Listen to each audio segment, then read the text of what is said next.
Okay, I'm going to start then, I think.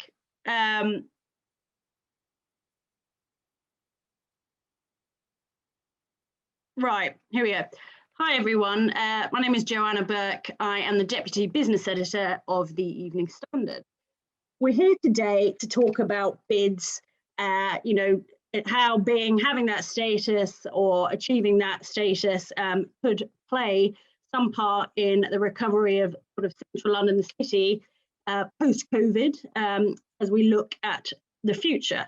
I'm joined today by a number of people, but we're going to introduce firstly Ruth Dustin at Primera to give us an introductory opening, if that's okay. Jo, thank you very much, and good afternoon, everyone. And thank you for joining us for this webinar, where we will be discussing the increasingly important role that bids and partnerships are playing in the governance of the City of London, and indeed across the whole of the capital. Today's event comes as London has just welcomed its 67th Business Improvement District, with the successful ballot of Whitehall bids at the end of last week. And right across London, bids are a genuine force for good, giving a voice to business communities, championing local priorities, and ensuring the right people are at the decision-making table. Businesses understand that together they can be stronger, lobbying on big strategic issues that impact on their commercial performance and ability to grow, but also the important role that they play in the communities that they operate within as well. It's not surprising that we've seen rapid growth of bids in the UK since the economic downturn 12 years ago, when the tightening of the public purse saw an even greater emphasis on bringing the public and private sectors together. The bid model is a proven way to secure real change and transformation through both partnership and collaboration. My background specialises in delivering ambitious regeneration and urban renewal projects through forging valuable partnerships in communities. I've been involved in creating some of central London's largest business improvement districts, right through to developing local community partnerships, managing a team that has a strong track record of galvanising communities and stakeholders and ensuring areas are able to coalesce around shared goals and deliver tangible results. I have the privilege to be involved in running several of central London's largest business improvement districts in Westminster, Camden, Islington, and the City of London. And that includes the Square Mile's 2 business improvement districts, the Cheapside Business Alliance, the city's first bid established back in 2015, that was then followed last year with the successful ballot for the Aldgate area for the Aldgate Connect bid. And we also have 2 further business improvement districts currently under development at the moment, the Eastern City Partnership and the Fleet Street Quarter, both of which are due to ballot in early 2022. Bids are by their very nature a democratic entity, and they're created through a vision and a collective determination of businesses, and only sustained by the support of the wider business community through a ballot every 5 years.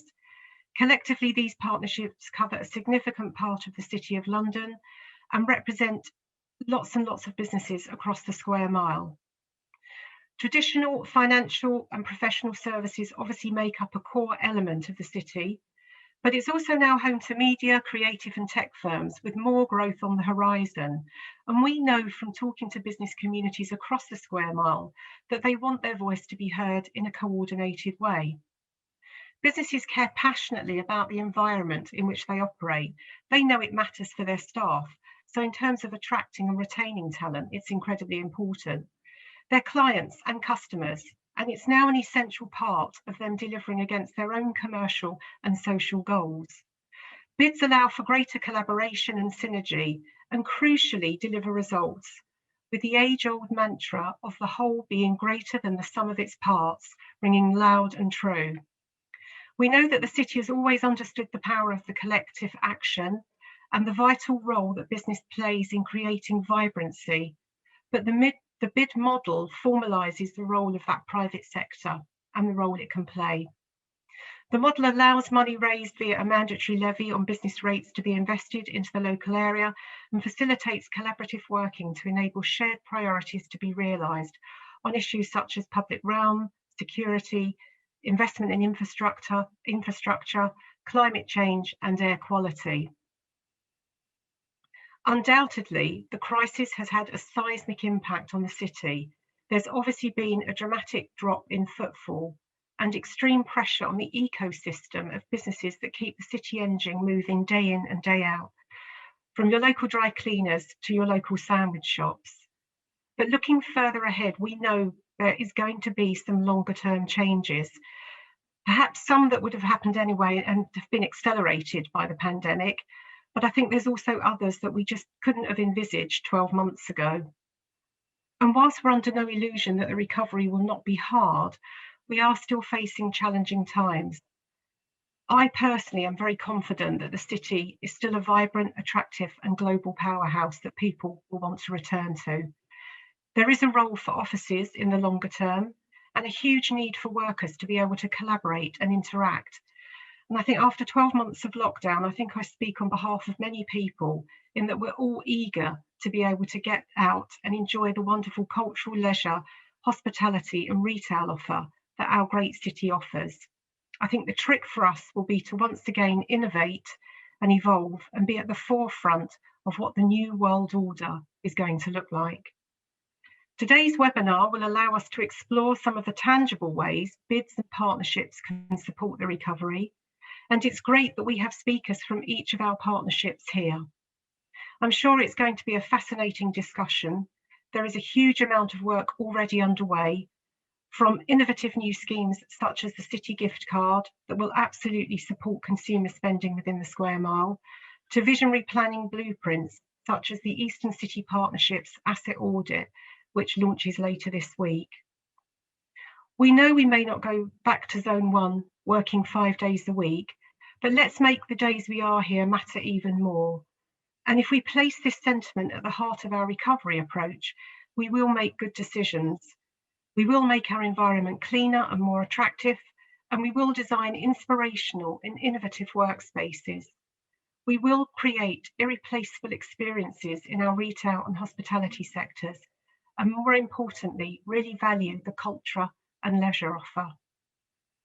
We will achieve all of these things by each playing our part, sharing new ideas and being bold in how we deliver them.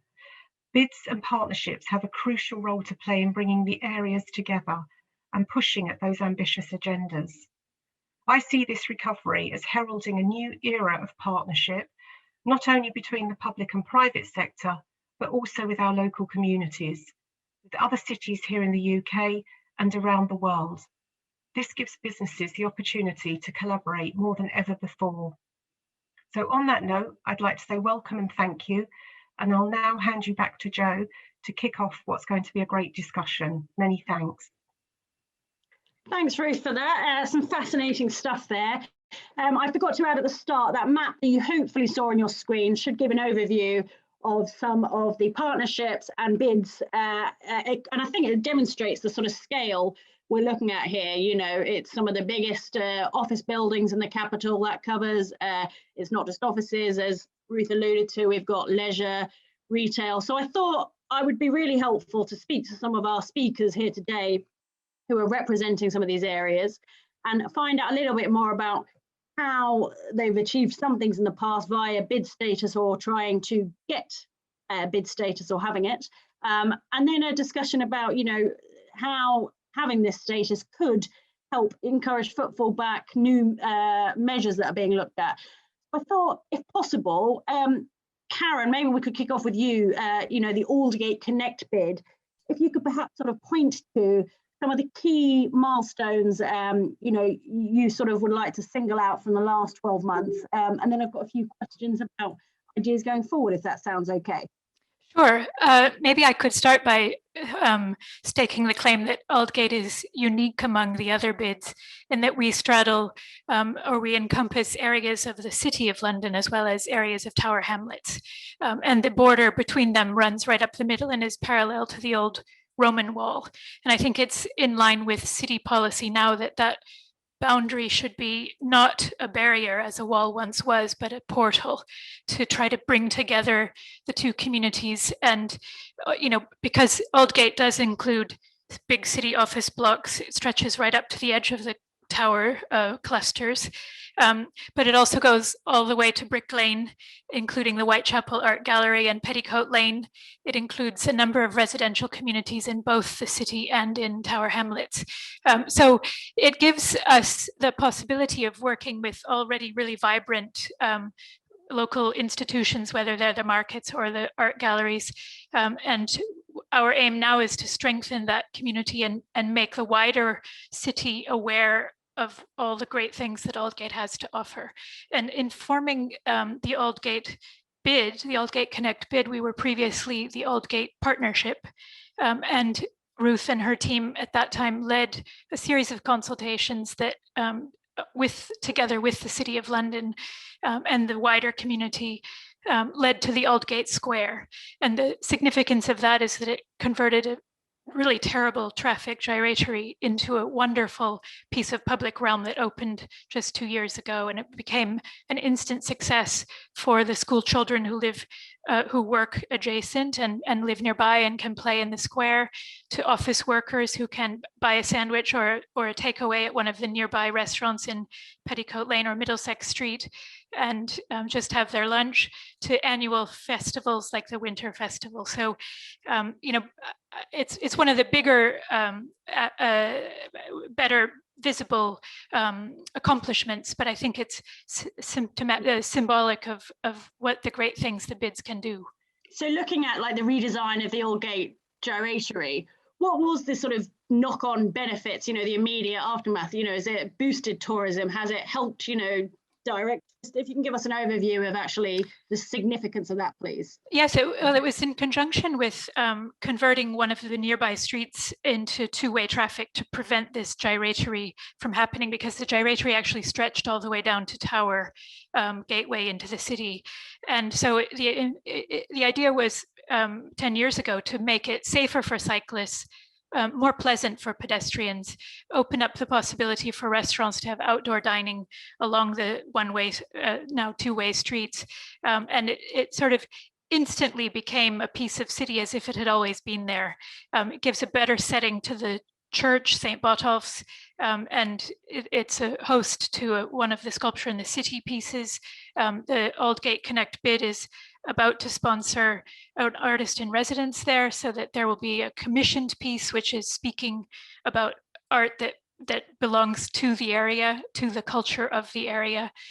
So we've had the Winter Lantern Festival held there, and in November there was a cycle safety class held together with the local police to encourage people to register their bicycle in case it was stolen. They would have maybe better chance of recovery, but also cycle repair and cycle safety, and trying to understand with augmented reality how cyclists are invisible to drivers.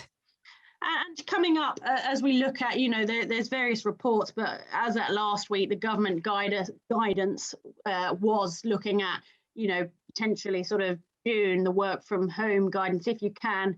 But obviously we know, some people have got people going in its circumstances. But I just wondered, all the chief execs we speak to, there's a realization that, yes, the world has changed, and so may the future of the office. So maybe it might not be a 9 to 5 Monday to Friday. We might have more hybrid working.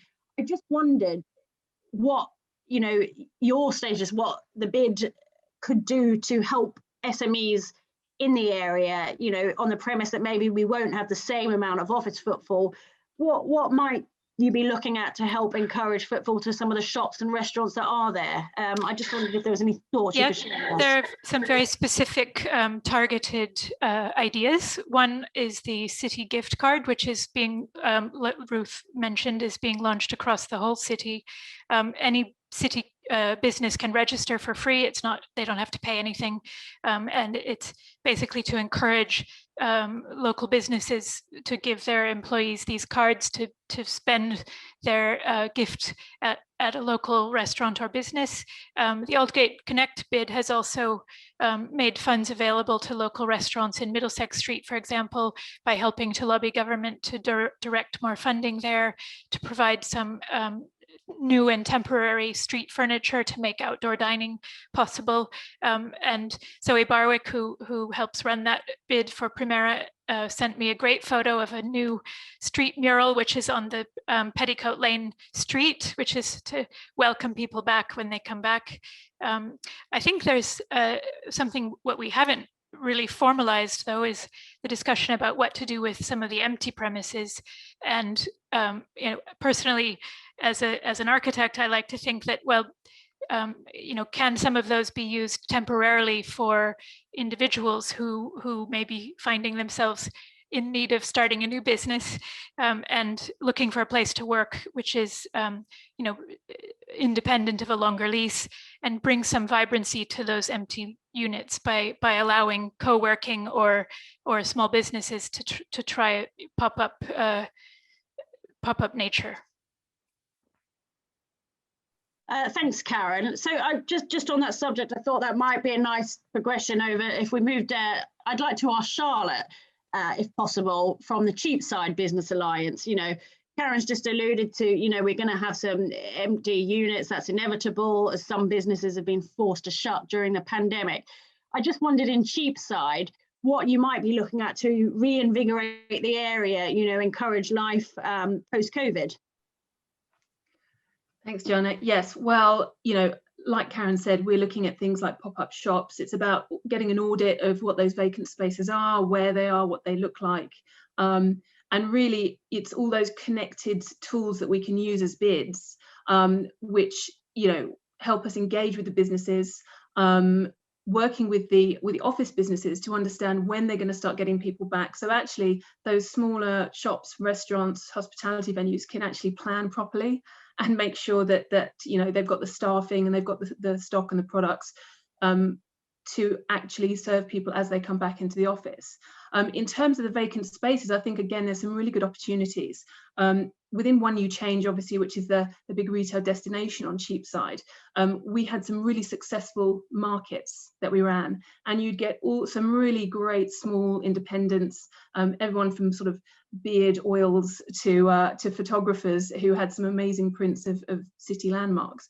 And if those kind of small concessions can be worked into some of those vacant units, like Karen said, as pop-ups, we not only then fill the vacant space and make it vibrant and give small businesses a chance, but actually we'll need to clear out those areas to continue with social distancing. So actually, removing things from the malls that could be a problem. So I think there's, those communication tools, there's letting businesses know what's there when they come back, and there's looking slightly differently at opportunities that we can create some spaces. And Charlotte, is there any role social media can play in this? Looking at the platform One City, is there something, what's the role of social media? Is it, to encourage people to come at a certain time of day or offers?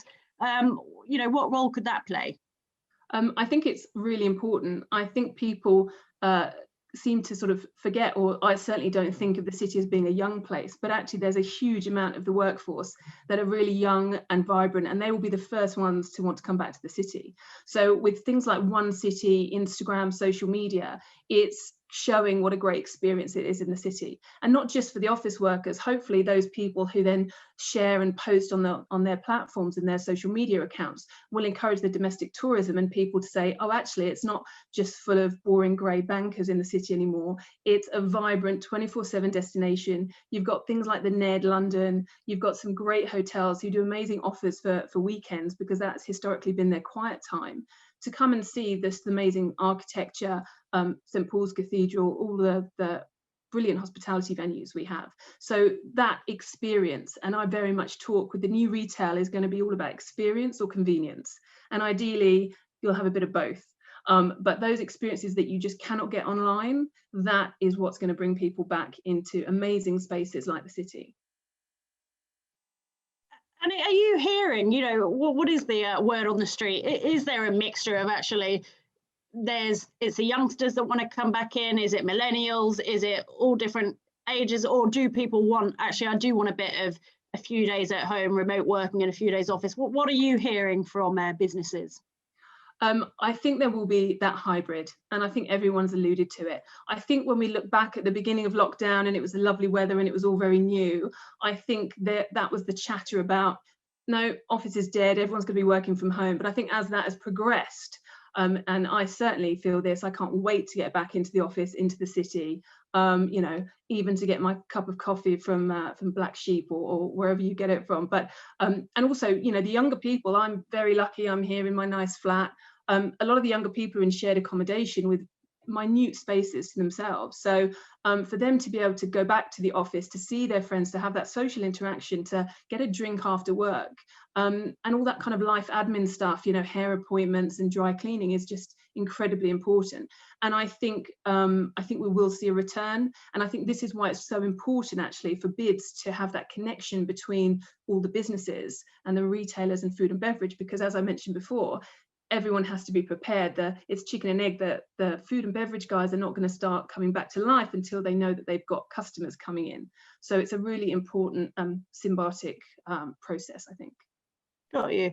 Thanks, Charlotte. And moving on a little bit elsewhere. So if we look at the EC partnership, looking at the map there, that's a huge coverage.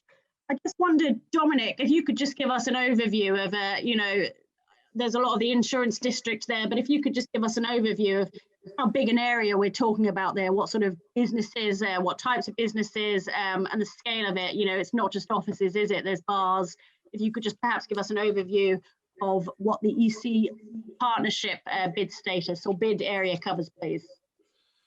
Yeah, thanks, Fiona. My colleagues will be interested that you asked me to comment on the bars, which I'll come to a little later in the conversation. But yeah, think Liverpool Street to London Bridge, think Tower of London to nearly Bank, not quite Bank, couldn't claim that. That's other colleagues on the call. But the so when you think of most of the new tall buildings of the city, think of the EC area. And why is that interesting? Not least because when you are allowed to sort of come in and out of London, particularly if you're driving, most of those buildings you see other than Canary Wharf are based actually in this area you're referring to. And at the same time, you've got kind of the new, but also we welcome the old. As Charlotte was saying about St Paul's, we have Leadenhall Market, which actually is noted not least because Dick Whittington used to hang out there, but also, of course, Harry Potter does, as we know, all of us. And so, you know, you've got these sort of extraordinary places, and you've had Lloyd's of London or Lloyd's locations trading there since 1690. Now you have a building that's reopening on May the 17th, which could be reopening as day one of a new building if you look at it, because it's so kind of contemporary in its nature. And then we have 22 Bishopsgate that's just about to emerge. And I've been in the city recently, you know, when you now see that building, what they've done, it's fantastic, actually. I'm not in it, but it's just a fantastic looking place. Have you been in yet? No, I haven't. I've just seen it outside, and it looks brilliant, actually. And I sort of thought that what I like about it, and there's referenced by both Karen and Charlotte to this, is the openness of it. And you've got these very big windows and these very big opens, there's fantastic art, and it's colourful. And the city moves to move visually from what it is. Because what I think, I've only just got involved with the bid through this arrangement. I saw it in Southwark, where I live, and it's fantastic what went on there.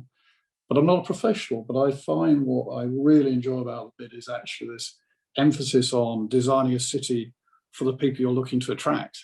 And we have the chance of the city, which is very unusual because we don't really have a high street in the traditional way. So we don't have that challenge, but we have other challenges. It needs to be more diverse, it needs to be greener, it needs to be fairer, it needs to find ways to collaborate in. And Charlotte and Karen were talking to the sort of symbiosis between local shopkeepers and big businesses. I work at a big business. The challenge in September and October, you know what it was mainly when people came in? The main challenge was that their local sandwich shop wasn't open, or their local coffee shop wasn't open. Yeah. So actually, they actually didn't really like the environment, because the environment is shaped for big businesses by smaller businesses. What the bid allows you to do is bring those elements together. It also means that you, as businesses, talk to each other, as we do with this, for instance. We share information. We're not necessarily prepared to share with everyone, but we share information about footfall, who's coming in, what are we thinking about, when are we going to start, and so forth. And you gain more confidence from doing that. We share information perhaps a little bit about kind of the sort of people who may be finding it more challenging to come in than other people, and why is that, and so on and so forth. What is it about young people that they like about the city and don't like about the city? First thing we need to change is how we look. And that relates to open spaces, probably the way we dress and so forth. The city actually, my area of the city, so you know, and this bit is 43% actually is kind of risk management, finance, insurance. 25% is professional and so forth. And then support might be considered the word, but I'd consider it more advisory. But then actually think about it, 20% of the businesses there are actual retail. So, that sort of 20 is supporting the 80. I find it very interesting, actually, and the 80 is supporting the 20. So we need to have a much stronger kind of relationship between those two than we do. So, and why else we're involved in the bid, so and this is why I'd encourage everyone to be, because you can exert influence. That's how you can do it. Or you can just be outside it and let everyone else design the city around you. And the other thing we're doing, just so you know, I think to the question which you may be going to ask is, how do you think about this? I think you have to think about it in three forms. What's immediate, which is return to work, and that's about diversity, the symbiotic relationship, and so forth.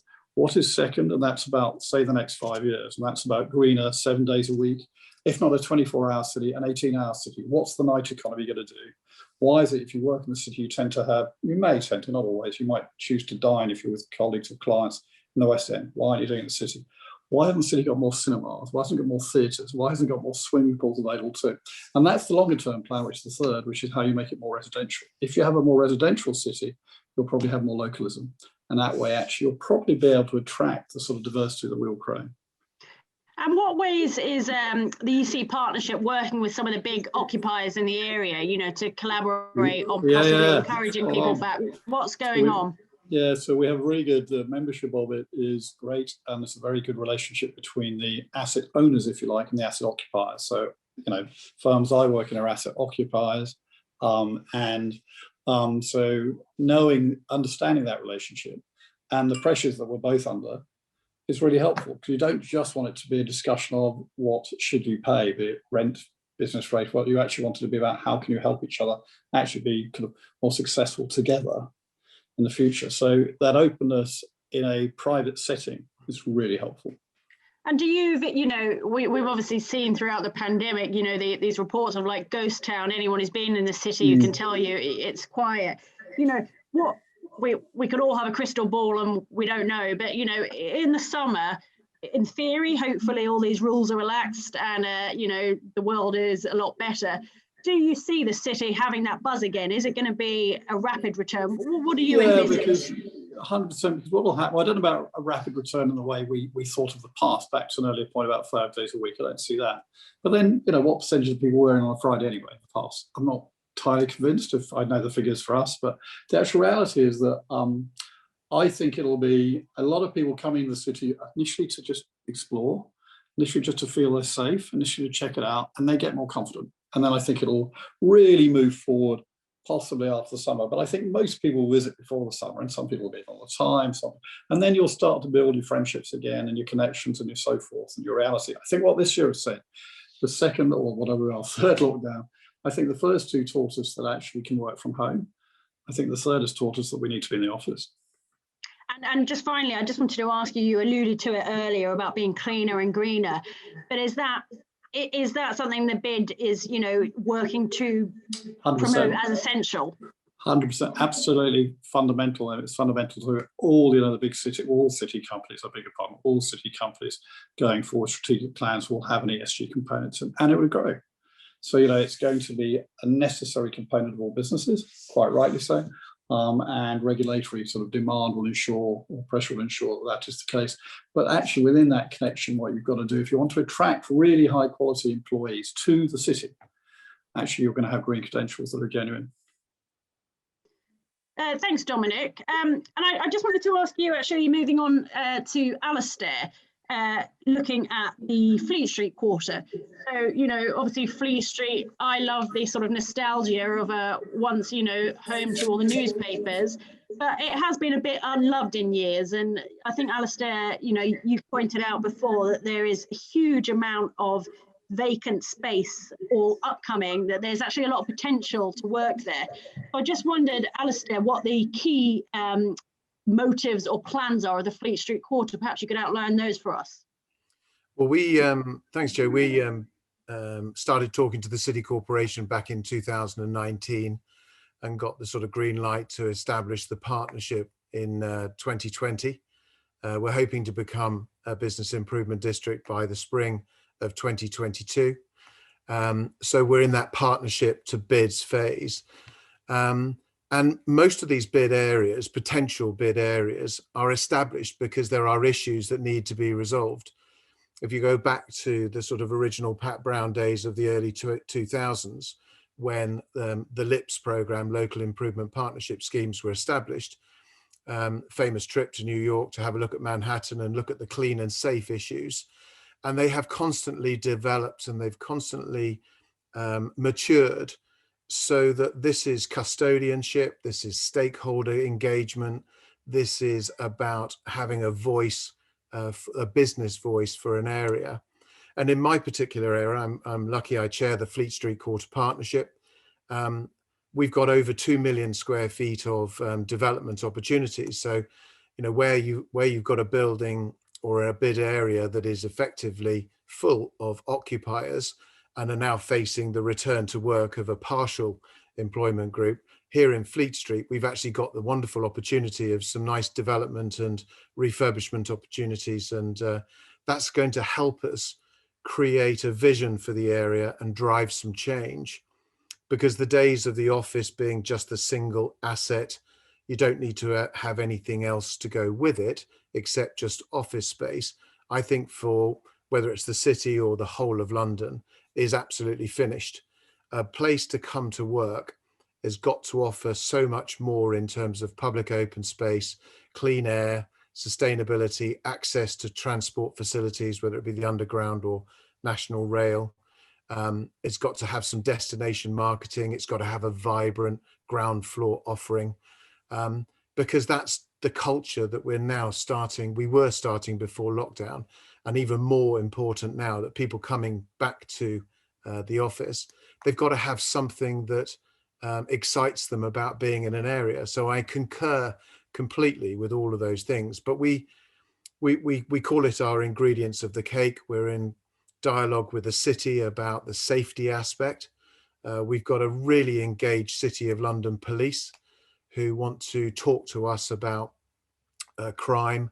There's not much crime actually at the moment because there's nobody there, but you know, it will need to be addressing. So bringing the managing agents or the directly managed properties in conjunction with the city is important. Talking to the corporation about the public realm and how we are going to look at Fleet Place, New Street Square, Salisbury Square, Sergeants Inn, all those sort of open spaces, because we want to host open air events. We want to have the community, the business community come back.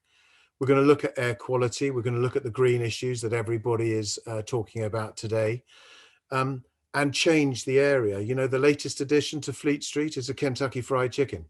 That's just not good enough. What we actually need is some innovative, vibrant offerings. What offerings are these, Alistair? And what would you love to see, you know, come in and entice businesses, entice footfall?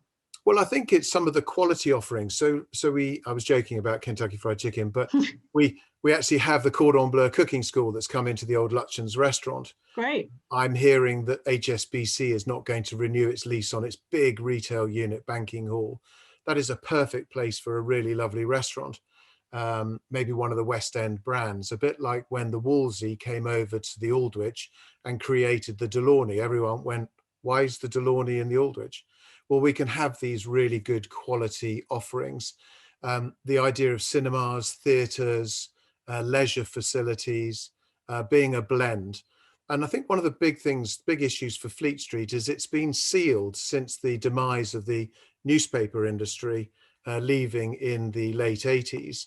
And then we had Goldman Sachs, Deloitte's, Freshfields that took over the big buildings, the Daily Express, Daily Telegraph, Mail on Sunday, etc. And those buildings became sealed and they put all the facilities into those buildings. So the local economy suffered as a result of it. So now with all these new buildings coming back, there are some incredible schemes. The City Corporation has got the City of London Law Courts and Police Complex. And as part of that in-planning scheme, there's a massive Salisbury Square public space that's going to be created. And the permeability north and south of Fleet Street in and around, using the historic courtyards. We mustn't forget our history. You know, we've got the Wren Wedding Cake Church at St. Bride's. You know, all the hacks would basically have their memorial services there. Yep. They then go into Elvino's for a couple of decent bottles of claret. We've got the Cheshire cheese. We've got a wide range. There's a lot of lovely history, isn't there? Yeah. And so the wonderful thing about our vision is going to bring back, restore that history, open up the buildings, create some modern traditionalist behavior within our footprint, and enjoy the fact that we're on that transport node of Crossrail and Thameslink as well, to drive some footfall back in.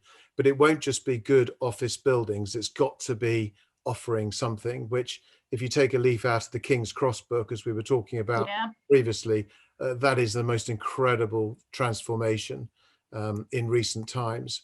And it's a very good marker to take the ingredients of the cake.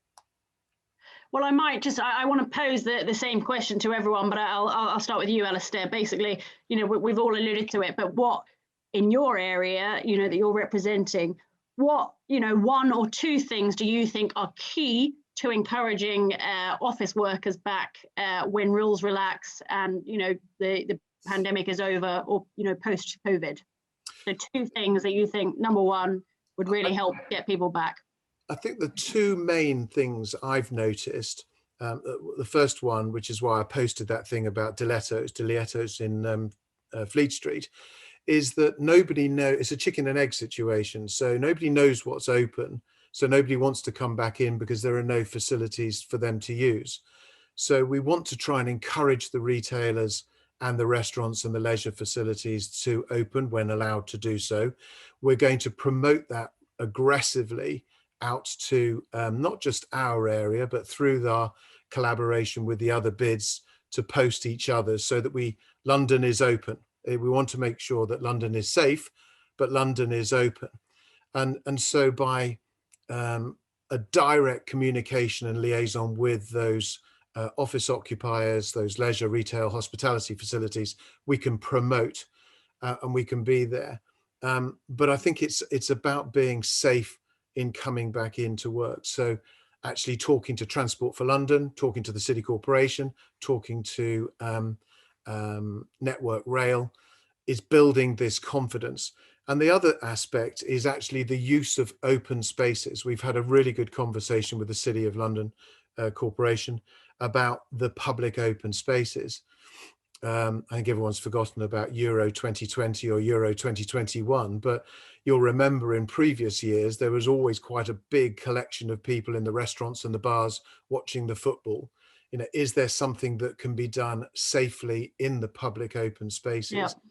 And I think there is a genuine concern amongst a number of people about over promoting and then creating a position where we're all at risk again, and nobody wants a lockdown for. So I think communication is key.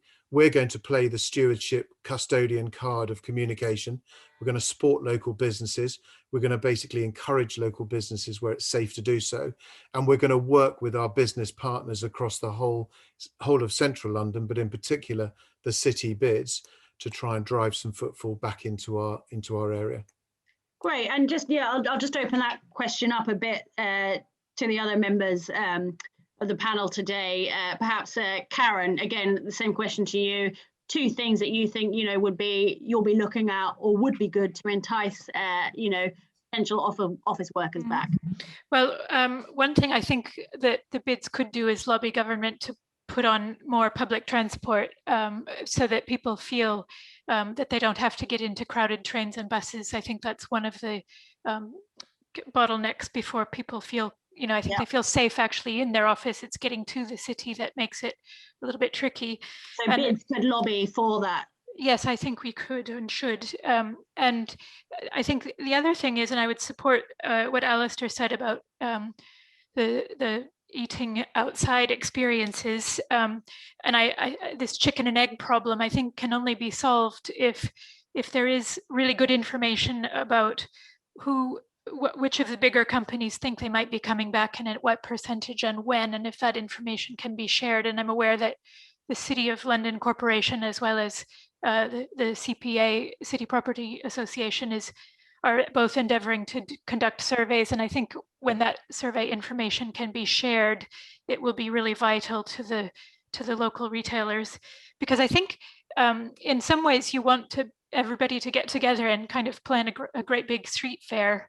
Not that you have to trick people to come back into work, because I'm sure they, like you said, the young people especially are dying to come back into work. But there does have to be a critical mass of people coming back, or it will just feel like, well, I'm the only one and I'm going to go back home and spend the summer at home.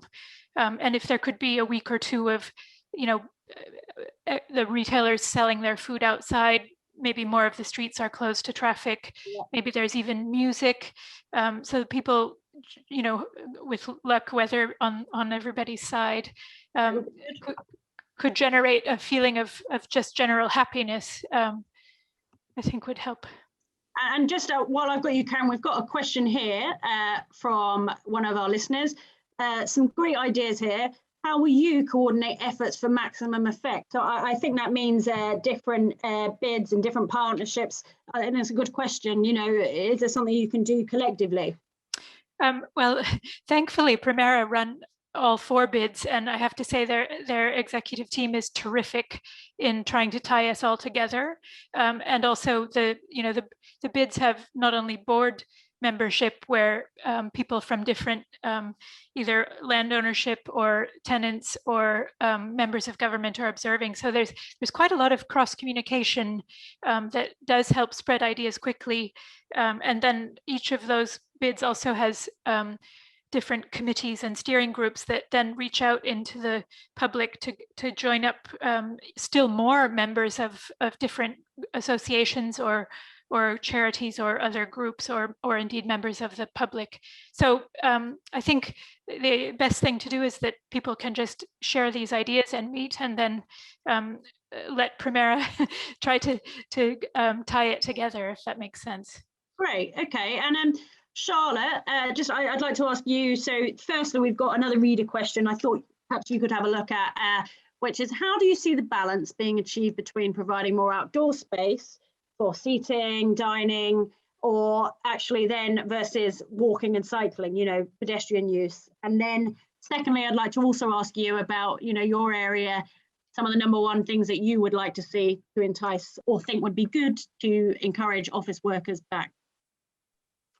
Thanks. Well, to start with the question, so and as Karen was saying, we all do talk. We all have other groups where we coordinate and communicate. And the City of London, obviously with the outdoor spacing, they did a huge rapid programme during last summer to issue licenses for those retailers to have some outdoor space. And obviously they are very much striking that balance between implementing the new cycle lanes, extending the pavements and the walkways, but giving those restaurants and bars the opportunity to utilise that space. So they are a great advocate, and they really tie it all together, so you're not offsetting one and causing damage to the other. So right. They have that, and they roll it out really, really quickly. Actually, they've been doing some great things, and that communication through the ambassadors as well is about talking to all of the retailers and saying, look, you can apply and get a really quick turnaround of a license to have some outdoor space. Here's how you do it. Let's make sure you've got that information. So that's being really well managed in the city. And in terms of the 2 things, I obviously echo exactly what Alistair and Karen have said, but I suppose to add a couple more words, and as I alluded to before, I think convenience and experience. It's got to be convenient, and obviously the safety and things as well. It's got to be convenient with travel. You can access the shops that you want. You can get your coffee and your sandwich from where you want to get them. And that it's that experience that you're not going to get online, that you do meet up with your colleagues, that you've got safe spaces and green places to go. So I think is there any quirky experiences? Like, I think I've heard of, there's axe throwing, there's obviously, mini golf. What are the weirdest new concepts coming up, or what might we see in some of these vacant retail units one day? Yeah, I mean, there are lots of them, and I think and it's great to see these things happening. And obviously the office crowd is the perfect testing ground for some of these new ideas. And I think we''ve already had the ping pong and the axe throwing and the darts. And I mean, who knows, some of those really old, shuffleboard, I don't know, something else is going to come up very soon. And again, so those vacant spaces, again, a great testing ground for those kind of experiences, for sure. Super. And Dominic, again, I'd like to put to you what you think may be good to you know, be a good thing to encourage workers back or might entice office workers back? And then I also wanted to ask you, you know, you alluded to there's obviously, you know, that city cluster of tall towers. There's also new towers that have been given planning consent recently. What is it that you believe, you know, will still entice businesses to sign these leases? You know, what is it that they see as the appeal for being in that part of the square mile?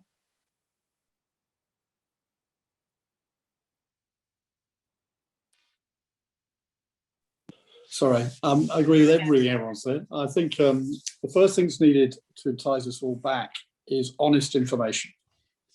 So at the moment, for instance, I take two in my area, they see, you know, there's 110,000 people, give or take, a week that go through Bank Station. There's 112,000 go through Liverpool Street Station or something like that. Yeah. And at the moment, it's less than 5, between 5 and 10. So I think figures need to be declared, how we're doing. And everyone sort of begins to build confidence or perhaps anxiety if they think there's too many people going in that, you know. And where does that start? It needs to start at the local station. So I think a lot of the travel stuff has to start outside the city. And there needs to be sort of, and this is where the online work can help very much. So lots of honest information about how you might choose to get to work and how people are ensuring it's safe. I think the next thing you need to do is... You mean that, Dominic, sorry, by like numbers of like, yeah, you know, some alert system, how many numbers, how we're doing, how people are being encouraged to get in, the fact there's lots of us going, and that hopefully will draw confidence, I think. Then I think you also need to, when you go in the office, I think people are still going to have for a long, long time, very respectful sort of lobby systems physically. So, you know, when you get there, because you're, you know, most of us, or many of us aren't just going to our own office. We go to meetings in other offices and ditto kind of bars and all that sort of stuff and so on and so forth. I think the sort of, so that's the practical of the sort of big one, which I think the big challenge is the travel one. And then we arrive, you then got to miss something. You've got to remind yourself why you're missing work, why you're missing not being there when you could be doing it at home, largely. And then I think that's about it being fun. So I think what the city's got to be is very confident. And I think the city does have to have fun, have some kind of city freshers week. Now, it might not take exactly the same form, but you did ask me about bars earlier, but I do think it does have to be something that's slightly outside the usual. And I think it's a great opportunity to show the city isn't just full of people who look like me, dare I say it, and kind of like that it is actually sort of slightly, can be madcap, can be young, can be different, and so forth. And I think it's a tremendous opportunity now, and perhaps uniquely, to sort of sell a different city, if you like, to sell a different kind of excitement about the city. I do think the outdoor restaurants have a massive, massive part to play in the summer. Last summer, it was quite busy outdoors for obvious reasons, but actually, I think actually a lot of the restaurants will build on that. And, you know, I went to a wonderful restaurant in October and they've got robot waiters, as you know, Martin Lewis's thing, and that's fantastic. You know, I've never seen it before. And it's those sort of things that are actually going to change that sense of experience that we're going to have. So for me, it's all of those brought together. It's obviously it's information and it's fun and it's responsible in its form. So I think all of that. I think then in terms of what will attract people to the big buildings. You're in the insurance sector, aren't you, as well? So like, if we look at the insurers, what's the appeal of having a physical base in that area? So the ecosystem of Lloyd's. So you have a trading floor, which is fairly unique. You have 45,000, or give or take, actually, 50 working immediately around it. So that ecosystem will sustain, I'm sure. But it needs to actually still do the things we've all been talking about. It still needs to attract greater inclusion, diversity, and so forth. How do you do that? By attracting, how do you attract, you know, this talent reform we need to get into the city? How do we attract younger people who are slightly different from some of those we've got? And some will be exactly the same as those we've got because they're great. But how do we do that? And actually, you need to do that by actually selling, I think, a different kind of message visually to everyone in so many different ways. So for me, kind of like those buildings, they are going to be under pressure. We have 6,000 people with. From when we acquire Willis in that sector, and it's going to be interesting how we think about that because, you know, let's be very clear, we have offices in Chelmsford and Ipswich and so on many other locations. It was far harder perhaps to get some people who traditionally worked in London to work in the provinces or outside London than has been the case, and it is going to be the case going forward. So the city's going to have to be very competitive, and that means everything. And do you think the city can still thrive, you know, in this world where actually people aren't in 5 days a week, but they might be in 3 days? You know. Yeah, but so what are you going to have? What's going to be City Friday? So it can thrive, but it actually needs to sell itself in a different way. So you kind of like, I think what's going to happen is, because the temptation for many people on Friday, I'm sure, will be to sort of be at home, fully understandable, and so on and so forth, for various reasons like that. So why go into the city on Friday if you don't have to for a particular meeting, and you can do it in this form? So kind of what are you going to do? You've got to build, I think, extra activity, extracurricular activity, if you like, extra fun on Friday. To make it, then it becomes, frankly, not just a suited experience, it becomes an experience for all to join in the city. And I think one of the biggest things of the city is actually attracting people who don't work in the city to the city, more so than we are able to. Thank you. And just another reader query here. I thought, Alistair, you might be a good person to answer this. So we've got here from Maria Herrera. As part of the city's recovery strategy, a number of public new spaces created utilising street space have been installed. Would bids like to see more of these going forward? Looking at Fleet Street, that area, is that, Alistair, something you'd be like to see progress? It certainly is. I think we've got to be careful in terms of appropriateness of these public spaces and where. There might be a knee-jerk reaction to sort of drop things in without as a short-term measure is fine, but if they're going to be more permanent, they need to be thought through very carefully. I know that the city has put in some of those drop-in spaces in Chancery Lane, where you can go and sit, which is great, and it doesn't interrupt in with traffic flow. Because the last thing we need is a sort of a car park where the public realm is extended into the traffic flow. But there are plenty of places like Kirster Street and Bream's Buildings and Southampton Buildings and all of the lanes and courtyards where these public open spaces can be created. And as I was saying before, I do genuinely believe that if you've got just an office building, it's got to offer much more to the employees coming back into the city than just coming in and 2 by 2 into the arc, so to speak, to go and do work. So there needs to be more emphasis on a joined up public realm. Charlotte said that City's been very responsive to an online booking system for ground floor retailers to use the public open space for 6 months before a review. So I think that's been good. But we also have to think beyond the city workers as well, because London is an international city and thrives on its tourism. Now, I know people aren't overly ambitious about getting on an aeroplane these days, but tourism is something that we've got to think about. And how do we look after our visitors to our capital and to our square mile? How do we offer them just as much as we offer the key workers? And as Dominic was saying, what happens on Friday when nobody wants to come to the office? Well, there needs to be other things, because in my particular area, I'm full of history. You can go for a walk through the Inns of Courts and through various different places. We can drive economic development through destination marketing, events, and a clever use of the public realm. So I'd be a great advocate. And to be honest with you, us chairs are having some good conversations with the city about how do we work together to produce this. So there's a lot of work going on in the background to roll this out. Okay, and just to conclude then briefly, one final query for all of you. Two, what would be on the wish list for the budget this Wednesday? What would be great for your area? And secondly, what are you most looking forward to when you get back? Where do you want to go and have a drink? Where do you want to have a restaurant? One answer for that. Where are you most looking forward to getting when life resumes a bit more normal? Alistair, so please, budget, wish list, and where you're going to be dining or eating. I think, budget wish list. I've heard a lot about the retail, hospitality and leisure sector being given, and I wholly appreciate that there is a massive employment issue within that sector. But I really hope the Chancellor is going to embrace all SMEs. I think there's an awful lot that's been forgotten. He made a pledge not to forget business, all businesses, not just a part business in that retail, hospitality and leisure. And I really hope that he's going to dig deep and allow various measures, whether it's tax deferment, VAT deferment, something. There was something that came out of HMRC in February after the January date, which then allowed a deferment until April. Well, why was that message coming out in February when actually it could have come out in January that would have allowed people who are cash strapped to reinvigorate their businesses with some income? So that would be some, I think he needs to think much more about the SME world and outside particular disciplines. Where am I looking forward to going to? You know what, I'm 35 years long in the tooth. I've only got one. Where do I want to go to? I guess have a nice bottle of rosé wine in Sergeant's Inn at the back of the Apex Hotel.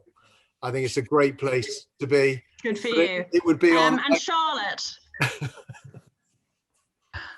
Okay, so I suppose the budget wish list question, I think it's so important to redress the balance between online and offline retail, and with you know, business rates, tax, whatever. I think you've got to look at how that is dealt with. That's going to be so important going forward. And then in terms of my wish list, or where I'd want to go back, I'm going to cheat and say just to go down Bow Lane on lunchtime and decide what I want for lunch, because there's so many little independent offerings down there. So that's me. Okay. Or having some wine. Is that directed at me? I couldn't hear. Yes, please, Karen. Yeah. Okay, sorry. Well, regarding the budget, I think, I mean, I would be happy if the government would continue to put perhaps a bit more money into the cultural industry, and also support self-employed people. And my favorite local restaurant near my office is in Aldgate High Street, which is Sotirio, which is an excellent, tiny, unpretentious Italian restaurant. Sounds good. And Dominic, to conclude, please, the same for you. Oh, you're just on mute, Dominic, sorry. Thank you. I think it'll be a intelligent budget, not asking us to repay too early, which I think is probably right for lots of reasons. And that may affect, you know, as all the team was saying, various subjects that are connected. Look after the little person would be my overall hope in it. In terms of where I'd love to join Alistair for that glass of rosé first, and then take him on to either Royal Exchange or Leadenhall Market at Chamberlain's, if that would be okay with him. Or indeed any of you, actually. Well, I think that about concludes it. I want to say thank you all very much for your time, help, and just some fascinating ideas there, and very interesting ideas. So thank you all for joining us today.